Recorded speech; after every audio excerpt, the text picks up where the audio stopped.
You know, I keep hearing people say they're waiting for the current generation to get started, that being for the PlayStation 5 and the Xbox Series. And a lot of that, of course, comes back to the game releases themselves. And I think something that's more or less generation defining. Look back at other systems. Usually there's a game that you could pick out alongside of it that goes, okay, yeah, that was a release that really showed me we were in a new generation versus the previous system. And I mean, we've had some big time releases for the PlayStation 5, especially most recently from like third parties, but I get people are waiting for Sony to show up with like a Naughty Dog or a Sony Santa Monica, really just focusing in heavily on the PlayStation 5. So naturally, when news starts coming up about the PlayStation 6, it feels almost comical to people. But if we believe this system is coming out in, we'll say 2028 even, we're 4 years away, and this is when Sony would start planning for the next hardware. And that even comes down to discussions with partners like AMD to create the architecture chip, the whole thing there. So we did get some information actually around the PlayStation 6 early development and maybe even the direction that Sony could be going in with this, because I kind of think the idea of just pushing graphics and higher fidelity is sort of out the window with diminishing returns. So what else can they come up with? Well, that's what we'll talk about here today. Guys, enjoy the video. Hit that like button. Subscribe if you're new. Let's take a look here. This is over on Tech Power Up, and they do a good job summarizing where this information's coming from. It's a credible source on Chip Hell forums.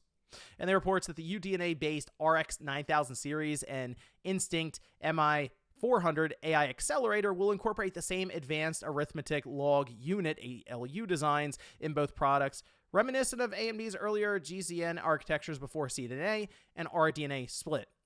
Now, the part you really need to worry about is that Sony's next generation PlayStation 6 is also rumored to adopt UDNA technology, which, again, if it's not coming out 2028 and we're expecting first UDNA gaming GPUs to enter production by Q2 2026, yeah, you would expect the PS6 to have that sort of technology inside of it when it would be coming more than 2 years later, all right? So that all kind of lines up and makes sense. Now, what's sort of the idea here? Well, the PS5 and the PS5 Pro currently utilize RDNA 2, while the Pro variant integrates elements of RDNA 4 for enhancing ray tracing, and the PS6's CPU configuration remains unclear, but speculation revolves around Zen 4, Zen 5 architectures, which the CPU tends to be an afterthought in a lot of these consoles. It's always like GPU focused first because, I mean, the device's primary function is playing video games. That's it. Like, you're not buying a PlayStation 6 to do workstation tasks. You're not buying it to render and work in Blender or something like that. You're buying it because you're going to put it under your TV and you're going to play Call of Duty or Spider-Man 3 or 4 or whatever. Or you're not going to sit there and do office tasks necessarily on it, right? So it makes sense why they focus on that. Still, though, the CPU comes up as a limitation, I feel like, every single generation. So it does always feel a bit short-sighted, but you got to work within the constraints of price points. Now, they say the strategic pause may allow AMD to refine AI-accelerated technologies like Fidelity FX Super Resolution, aiming to compete with NVIDIA's DLSS. This unification is inspired by NVIDIA's CUDA ecosystem, which supports cross-platform compatibility from laptops to high-performance servers. So basically kind of bringing everything together makes development just overall for the platform a bit more streamlined. Now, the thing I've noticed with the PS5 Pro, and I'm sure many of you have as well, hasn't been off to like the smoothest start. There are some games on the PS5 Pro that seem to need like extra patches, like another patch and another patch, just try to get it working correctly. And there are a couple examples. I think like Space Marine 2 even just got a patch and then it's still not functioning correctly. So there's like early adoption issues right now, as you expect with some of these newer technologies. But I kind of feel like the PS5 Pro exists almost right now, and it sounds bad to say this because it is a premium product from Sony. They're selling it for $700. It's not like they're giving the thing away.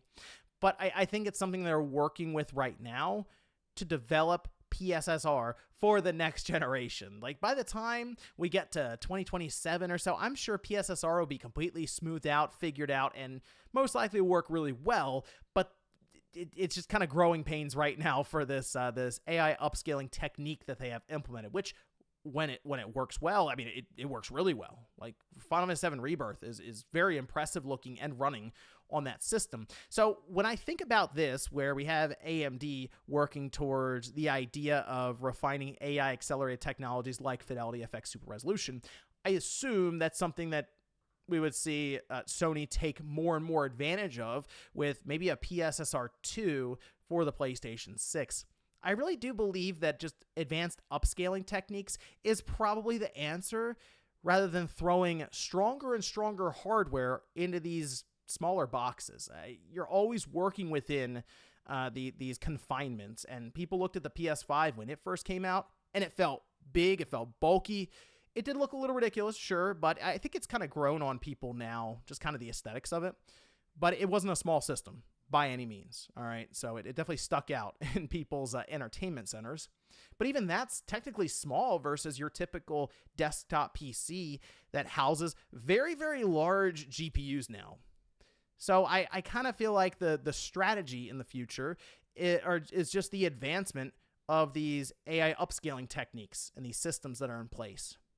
So sure, 8K most likely will be possible with next generation. I do question how many people are looking for 8K now and even years in the future, because I feel like most people, 4K is good enough at 75-inch TV level even. It really comes down to the quality of the panel. Like if there was the option of 8K LCD or 4K OLED display, either one 75-inch, I would take the 4K OLED. It's just going to look better. Most likely, they'll have extra features in the background to accommodate gaming setups like we see with the LG and their C series that's incredibly popular.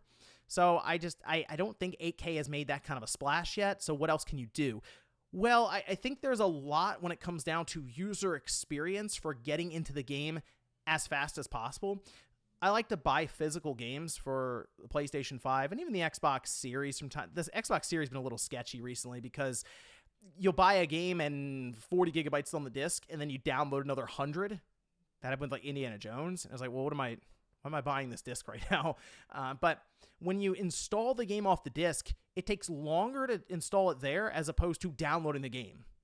So in that case, you're just sitting there waiting. Even when it does that thing where it says you install this little bar, and then you can start playing, it's like, oh, cool. But then you start playing, and it stops you, and it's like, you got to wait for this to install, so you just watch this bar fill up anyway.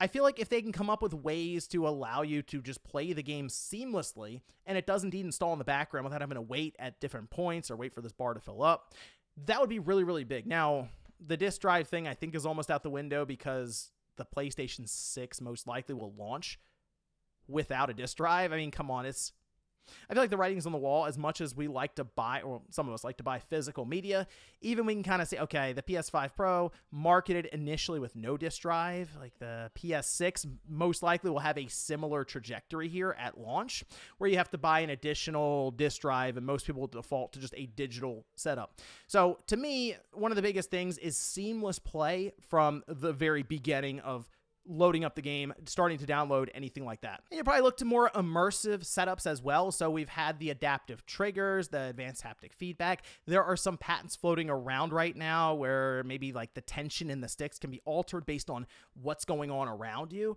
So that's something that I think they'll continue to look into. There's even patents of temperature changing controllers, which would be that would be interesting if maybe you're in like a lava world and the controller is just always a bit warmer than maybe when you're in the ice world and it tries to cool itself down. I don't know, that could be kind of a neat idea. And then I'm sure it all would most likely stem back to AI in some way being integrated much more so into your console. Now, I've thought about the idea of these systems like the PlayStation 6, where Sony has almost their own AI assistant that is much more, I'll say, lifelike. They're able to reason a bit better and maybe even help you in certain levels, so you never actually have to leave your PlayStation, which is a big thing that Sony's contending with right now, along with everyone else. It's coming down more and more to screen time as opposed to competing with the Xbox or with the Switch or insert any other game system like an iPad here. It's like keeping people invested in your ecosystem, but also keeping people on your ecosystem. So they don't have to reach out for a phone to look something up or go on the computer to check, I don't know, high scores or whatever. Keep everyone on the PlayStation, on the same screen, and the little AI assistant come out and help you when needed. So it's something that I've wondered if Sony would consider installing in the next one, and it kind of makes sense that they would do that. And I almost wonder which, I assume they would use maybe a current IP for that. Would they use Sackboy or Astrobot? Probably makes the most sense.